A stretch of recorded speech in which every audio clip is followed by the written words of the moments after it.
કેમ છો મિત્રો? બધા મજામાં છો ને? સૌપ્રથમ આપ સૌને મારા નમસ્કાર. મિત્રો, હું છું તમારો સાથી મિત્ર.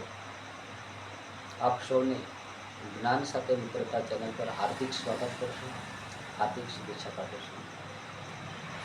મિત્રો, હજુ સુધી તમે જ્ઞાન સાથે મિત્રતા ચેનલને ફોલો ના કરી હોય તો ફોલો કરી લેજો, સબસ્ક્રાઈબ કરજો, લાઈક કરજો અને શેર કરજો.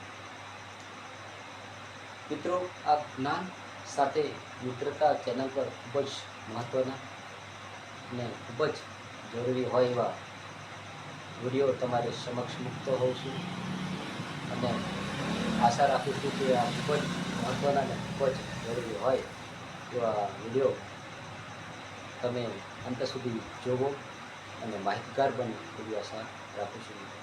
મિત્રો, તો ચાલો આપણે જ્ઞાન સાથે મિત્રતા એટલે શું? મિત્રો, જ્ઞાન સાથે મિત્રતા એટલે કે આપણે જ્ઞાનને પોતાનો સાથી બનાવી અને જીવનમાં સફળતા મેળવવા માટે પ્રયાસ કરે જેમ જ્ઞાન સાથે મિત્રતા કહેવામાં આવે છે. મિત્રો, જ્ઞાન સાથે મિત્રતાનો અર્થ એવો પણ થાય છે કે સફળતાનું પ્રથમ પગથિયું એટલે કે જ્ઞાન સાથે મિત્રતા. આપણે જ્ઞાન સાથે મિત્રતા કરવી છે, દોસ્તી કરવી છે, જેથી કરીને આપણને જીવનભર એમનો સાથ મળે અને જીવનભર આપણે કોઈક સમસ્યા હોય એનો ઉકેલ લાવે એવી આશા અને હેતુથી આપણે હંમેશા જીવનની અંદર જ્ઞાન મેળવતા હોઈએ છીએ. મિત્રો, જ્ઞાન મેળવવા એટલા માટે મેળવવું પડે છે મિત્રો કે જ્ઞાન એટલે કે જીવનનો સાચો ઈમાનદાર મિત્ર, ઈમાનદાર દોસ્ત અને ઈમાનદાર સાથી એમ પણ આપણે ગણી શકીએ. કારણ કે મિત્રો, જ્ઞાન સિવાય એવો કોઈ મિત્ર નથી જે જીવનની અંદર અંતિમ શ્વાસ સુધી આપણી સાથે સાથી મિત્ર તરીકેની ભૂમિકા ભજવે અને આપણને મદદ કરે.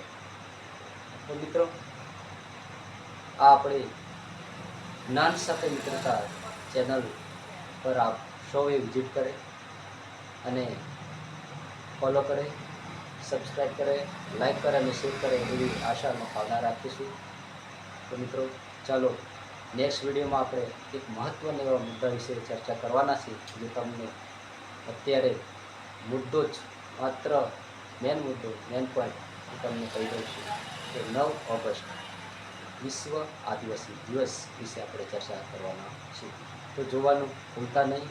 નેક્સ્ટ વિડીયોમાં તમારી સમક્ષ 9 ઓગસ્ટ વિશ્વ આદિવાસી દિવસ કેમ ઉજવવામાં આવે છે, ક્યારથી ઉજવવામાં આવે છે અને ઉજવવા પાછળના હેતુઓ, ફાયદાઓ અને કારણો શું છે એના વિશે આપણે ચર્ચા કરીશું. તો ચાલો આજ માટે આટલું. આભાર તમારો.